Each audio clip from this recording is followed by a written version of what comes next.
informasi. Ya baik saudaraku, syukran kehadiran Anda masih tetap setia bersama kami di 92,8 Yadara FM Radio Syiar dan Informasi.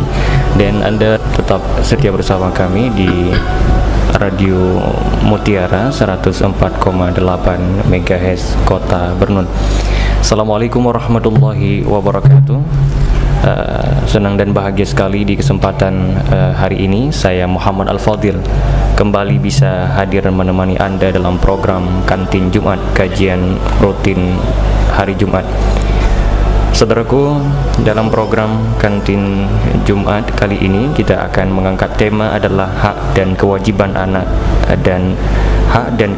anak serta kedua orang tua. Baik saudaraku, dimanapun Anda berada di kesempatan hari ini, Anda yang ingin nanti bertanya ya tentang tema kita dan juga di luar tema kita, Anda bisa bertanya via nomor SMS ya, via SMS dan via WhatsApp di nomor 0822 947 400 ya. Saudaraku, sebelumnya untuk kali ini hadir di studio guru kita dari LBM Mudi Mesra Samalanga. Di sebelah kanan saya hadir Tunku Azhari Muhammad Adam. Sebelumnya kita sapa dulu. Assalamualaikum Tunku. Waalaikumsalam warahmatullahi. Dan di sebelah kiri saya saat ini hadir guru kita Tunku Jasrijal Aswaja. Assalamualaikum Tunku. Waalaikumsalam warahmatullahi wabarakatuh. Ya baik saudaraku, dimanapun Anda berada, tema kita hari ini hak dan kewajiban anak beserta kedua orang tua ya. Namun sebelumnya saudaraku, acara kita di kesempatan hari ini turut disponsori oleh perabot Mudah Rezeki ya, menerima tempahan spring bag, jok mobil dan berbagai macam jenis kursi tamu ya, yang beralamat di Jalan Banda Aceh Medan di samping PLN Korda Jinip. Dan acara kita juga disponsori oleh Zafir Audio ya, Zafir Audio menerima servis TV, DVD, mesin cuci dan kipas angin ya, yang beralamat di Jalan Banda Aceh Medan Ulegli, bertepatan dengan jalan masuknya Dayah Darul Munawwarah ya. Dan acara kita juga turut disponsori oleh Darussalam Sel ya, Jalan Listrik Kedai Jinip nomor 4 ya, Darussalam Sel. Baik saudaraku, dimanapun Anda berada, sebelumnya kita sapa dulu guru kita Tunku Azhari. Apa kabar di kesempatan hari ini? Alhamdulillah baik. Alhamdulillah baik ya. Tunku Jasrijal, apa kabar? Alhamdulillah sehat walafiat. Sehat walafiat, Masya Allah, luar biasa. Saudaraku, semoga Anda dimanapun berada juga dalam keadaan sehat ya, dalam keadaan baik-baik saja. Dan sebelumnya kami juga acara kita di kesempatan hari ini juga turut disponsori oleh Yadara Travel ya, kembali membuka paket umrah istimewa bersama Ayah Subjinip dan anggota Majelis Zikir Yadara, keberangkatan bulan Maret 2018 ya.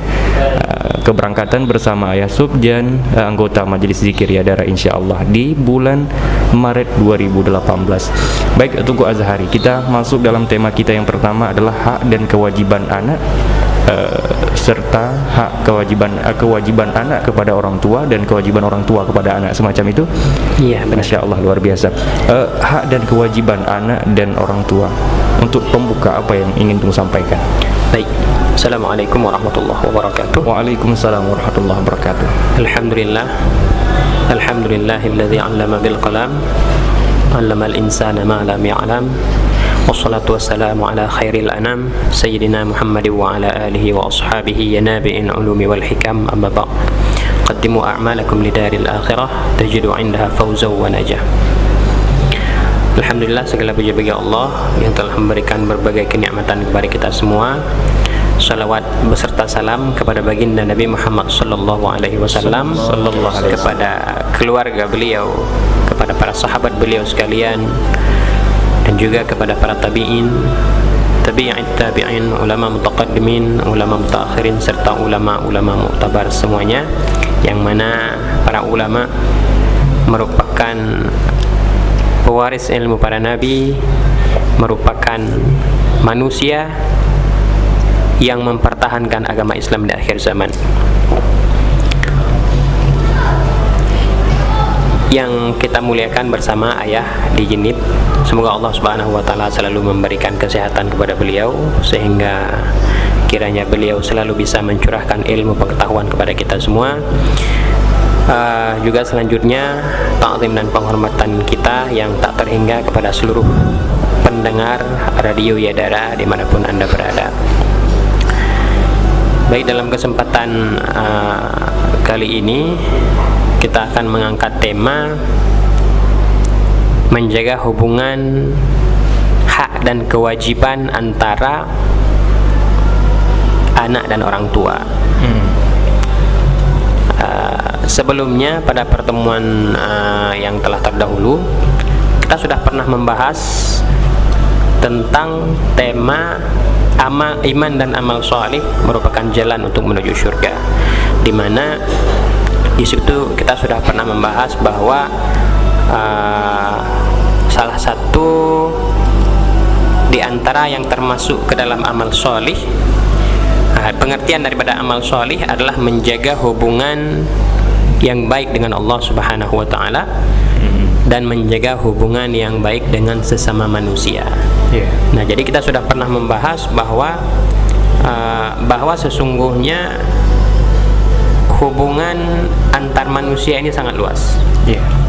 Jadi menjaga hubungan antar sesama manusia ini tujuannya luas.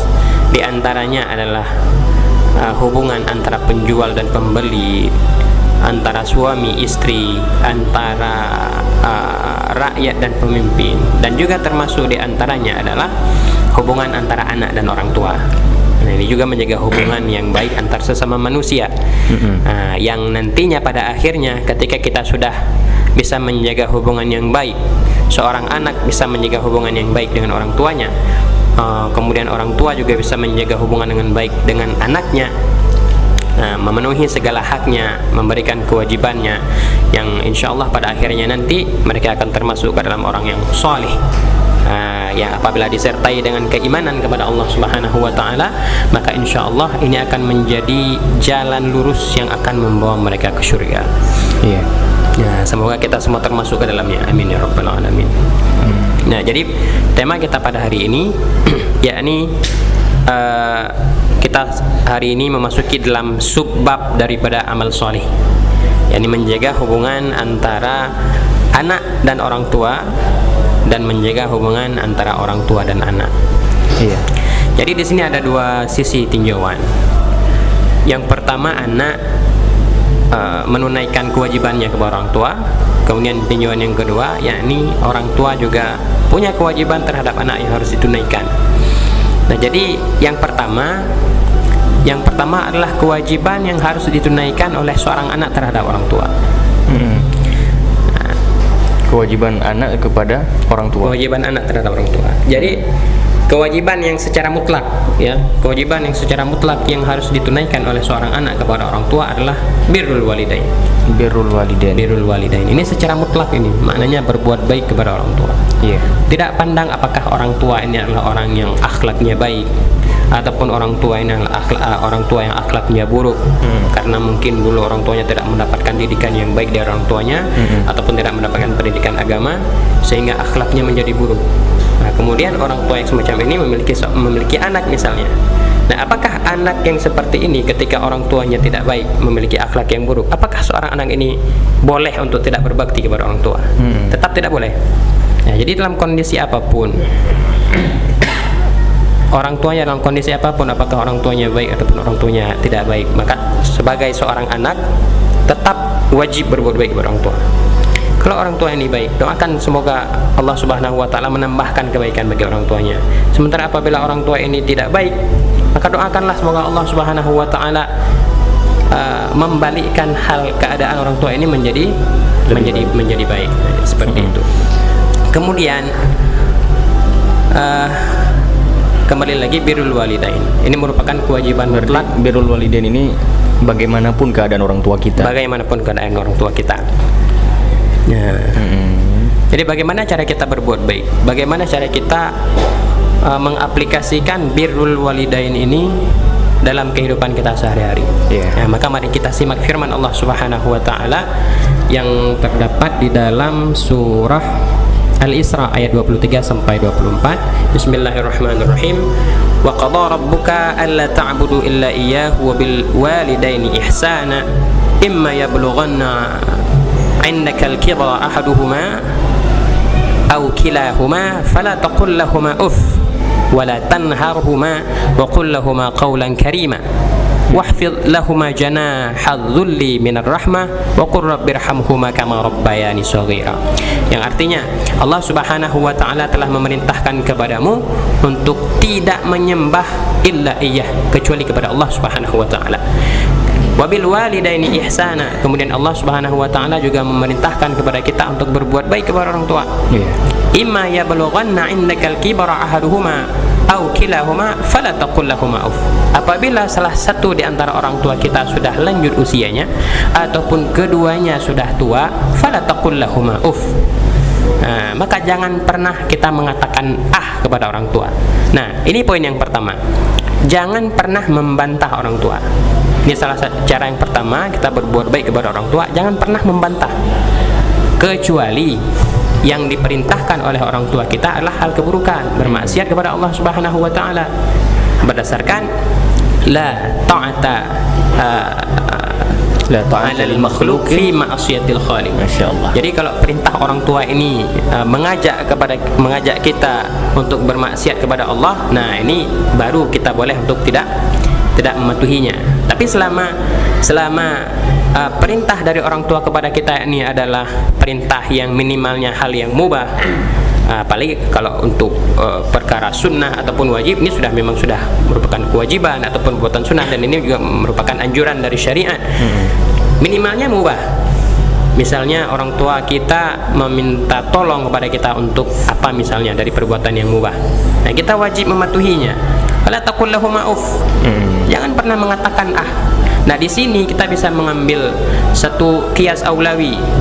Kiasnya adalah kalau mengatakan saja tidak boleh, maka menyakiti orang tua juga lebih lagi tidak boleh. Misalnya memukul orang tua, menyakiti hati orang tua, ataupun menyakiti tubuh orang tua, memukulnya misalnya, ini lebih aula lagi tidak boleh. Mengatakan saja tidak boleh, apalagi memukulnya. Yang pertama, jangan pernah membantah, jangan pernah mengatakan kepada orang tua kita. Kemudian yang kedua selanjutnya, wala tanharhuma. Jangan pernah kita menghardik orang tua kita. Jangan pernah membentak orang tua kita. Jangan pernah membentak. Misalnya ada seorang anak memiliki orang tua yang sudah sangat tua. Biasanya kalau orang tua yang sudah sangat tua itu sudah pikun. Sudah pikun. Kadang-kadang kelakuannya sudah kembali lagi seperti anak kecil. Jadi kadang-kadang membuat seorang anak jengkel. Nah, jadi jangan pernah merasa jengkel seperti itu. Jangan pernah membentak orang tua karena kepikunannya. Kalau dalam bahasa Aceh sudah jawai, kan? Jadi jangan pernah membentak orang tua. Nah, kita bayangkan saja dulu ketika kita masih bayi, bagaimana orang tua kita merawat kita. Bahkan kita pipis di pangkuannya, kita buang air besar di pangkuannya, tapi orang tua kita membalasnya bukan dengan orang tua kita marah, karena kita melakukan hal yang sangat tidak disukainya, bahkan dia tersenyum. Ya baik, tunggu, insyaallah kita lanjutkan apa saja kewajiban anak kepada orang tua. Baik, tunggu Yusrijal. Tunggu Azhari tadi menjelaskan yaitu kewajiban anak kepada orang tua. Tentu kewajiban orang tua kepada anak juga tidak kalah banyaknya. Kewajiban mungkin untuk sebagai pembuka, tunggu Yusrijal, kewajiban orang tua kepada anak. Mungkin hari ini kita melihat fenomena banyak sekali di antara anak-anak yang mereka seperti tidak ada orang tua dalam hal pendidikannya, dalam hal berakhlakul karimahnya, dalam segala bidang. Ini seperti apa kewajiban orang tua terhadap anak? Silahkan. Ya, terima kasih kepada Tunku Azhari, kepada Tunku Al-Fadil, juga kepada seluruh pendengar Rayadara maupun pendengar Radio Mutiara. Sangat menarik perbincangan kita pada hari yang berbahagia ini. Pertama, saya mengatakan puji dan syukur kepada Allah. Salawat beringan salam kepada baginda Nabi Muhammad sallallahu alaihi wasallam.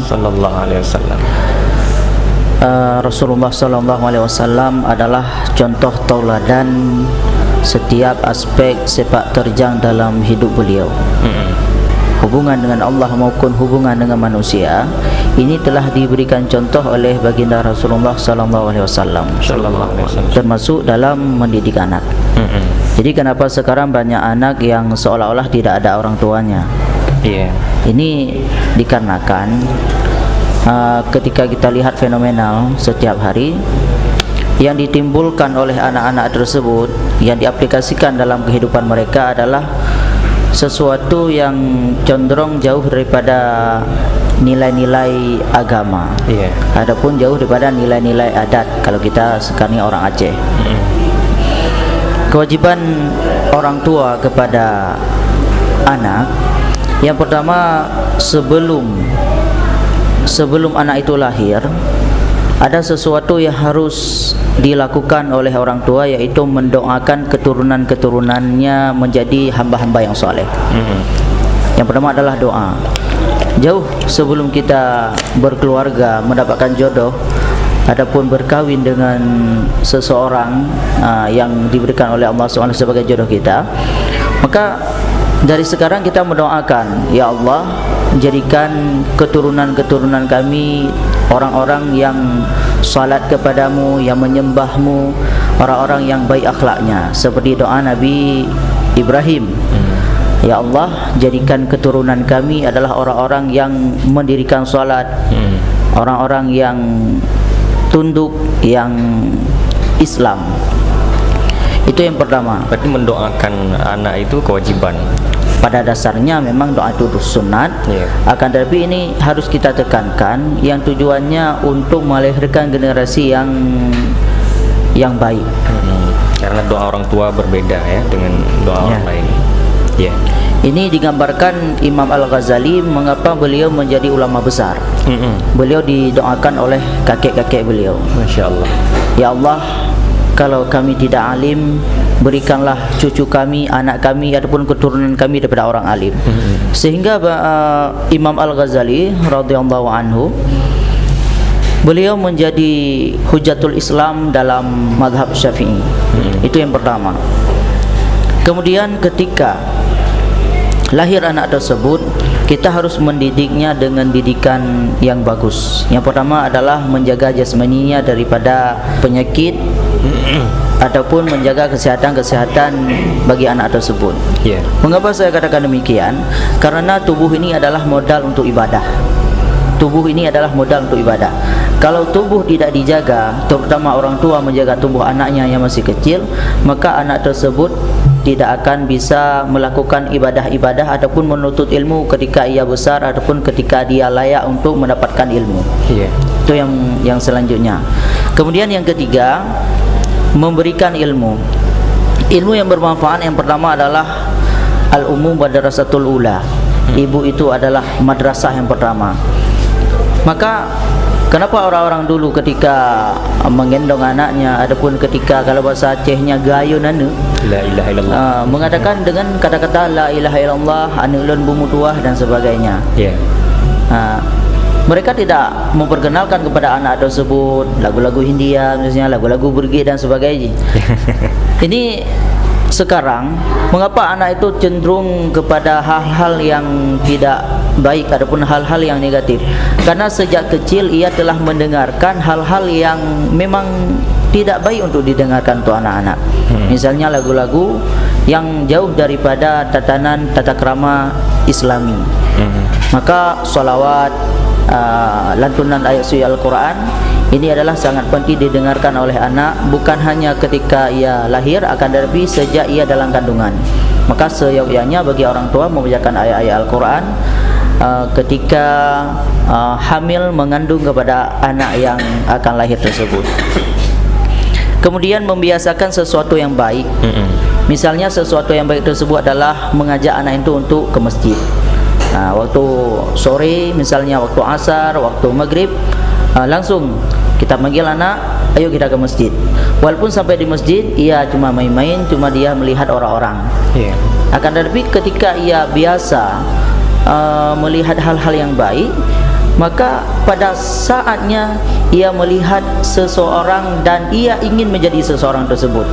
Kalau anak kita ajak ke pantai, dia yang ada dalam pikirannya, saya ingin jadi orang seperti yang ada di sini. Kalau kita ajak anak kita untuk menonton film-film, Nanya film perang. Dia akan, aku ingin menjadi kapten ini. Kita ajak anak kita untuk menonton hal-hal yang tidak baik. Tetapi ketika anak tersebut ke masjid, dia melihat imam, dan dalam pikirannya, kalau saya besar nanti saya akan menjadi imam. Kalau besar nanti saya akan menjadi pendai. Dia lihat orang-orang yang memberikan nasihat agama. Kalau saya besar nanti saya ingin seperti tunku itu, saya ingin seperti ulama itu. Karena dia sering ke masjid, kita ajak dia ke masjid. Kemudian selanjutnya mengajak dalam hal-hal yang baik, termasuk membangunkan dia waktu malam. Jadi waktu malam kita melakukan salat tahajud. Ini artinya orang tua juga harus melakukan untuk mempraktekkan kepada anaknya. Orang tua juga tidak boleh ketinggalan. Jadi misalnya bangun salat tahajud pukul 4, pukul 3 malam, kita bangunin anak kita walaupun anak kita masih 5 tahun. Bukan untuk salat tahajud dia, untuk melihat apa yang kita lakukan. Ketika ia melihat hal-hal yang baik dari kita, maka kita akan terbiasa. Dia akan terbiasa. Waktu dia besar nanti, dia akan mengingat, waktu saya kecil pernah dibangunin oleh orang tua pada jam sekian dan orang tua saya salat. Maka anak itu akan terbiasa waktu besarnya, adapun akan bercita-cita untuk melakukan hal-hal yang baik tersebut. Dan pada akhirnya, apabila hal-hal ini telah kita lakukan, kembali kepada rujukan yang pertama tadi yang saya katakan, doa itu adalah sangat penting. Karena orang tua ini adalah doanya mustajabah. Kalau dikatakan oleh orang-orang Aceh, uruncinya keramat gana ke, gurenya keramat ke murid. Walaupun buruk tak kai urunci, walaupun gebegah gurenya gebegahan agak, tetapi menyangan murid, menyangan nana, nyangan ibu itu keramah. Masuk keramah itu apa? Apa yang ia doakan, baik maupun buruk, akan didapat oleh anak tersebut. Maka dalam hal inilah doa sangat penting, karena doa adalah puncak daripada segala ibadah. Luar biasa. Saudaraku dimanapun Anda berada, nanti kita akan kaji lagi apa kewajiban-kewajiban yang mesti ditunaikan oleh orang tua kepada anaknya, dan apa kewajiban seorang anak yang mesti ditunaikan kepada orang tuanya. Baiklah saudaraku, Anda yang nanti ingin bertanya dalam tema kita ataupun di luar tema, Anda bisa langsung di nomor 082294700400 ya. Bisa via SMS seperti biasa dan juga bisa via WhatsApp. Baik saudaraku, acara kita di kesempatan hari ini disponsori oleh Darussalam Sel yang beralamat di Jalan Listrik Gede Jinip nomor 4 menyediakan berbagai merek handphone untuk Anda ya. Berikutnya acara kita juga disponsori oleh Zafir Audio Service yang beralamat di Jalan Banda Aceh Medan, Ulegli, tepatnya di depan masuknya daerah Darul Munawwarah Kutakrung menerima berbagai macam pemasangan audio mobil dan perakitan sound system. Baiklah saudaraku, acara kita juga disponsori oleh perabot mudah rezeki, menerima tempahan spring bag dan berbagai kursi tamu tentunya, yang beralamat di Jalan Banda Aceh Medan di samping PLN Korda Jinip. Acara kita juga disponsori oleh Yadara Travel yang kembali membuka paket umrah istimewa bersama guru kita Ayahanda Ayah Sub Jinip dan anggota Majelis Zikir Yadara, yang keberangkatannya insyaallah saudaraku bulan Maret 2018. Baik saudaraku, insyaallah kita akan kembali setelah jeda berikut ini. Anda masih bersama kami dalam program Kantin Jumat, kajian rutin hari Jumat.